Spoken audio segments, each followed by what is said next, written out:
Дінде әскери борышын өтеу парыз ба?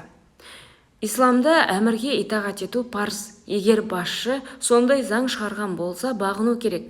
Оның үстіне отан қорғау баршаның міндеті. Отанды қорғау үшін әскери дайындық ләзім. Әскери жасақсыз мемлекет жоқ. Отанды, елдің тәуелсіздігін және халықты қорғау үшін әскери күштің зәрулігі даусыз. Онсыз мемлекет ұзаққа бармайды.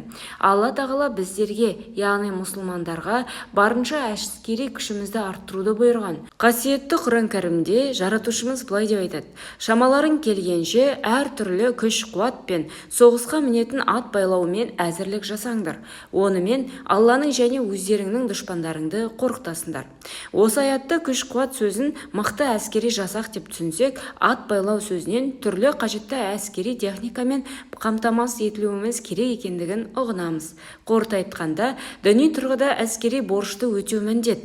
Әрине, егер заң аясында кейбір әскери борышын өтеуден босатылатын жеңілдіктерді пайдаланып, әскерге бармай жатса, оның ағаттығы жоқ. Мысалға, жоғары оқу орнында білімін жалғастыру, отбасылық жағдайына байланысты, немесе денсаулығының жарамсыздығы тағы да басқа жеңілдіктер заңда қарастырылған.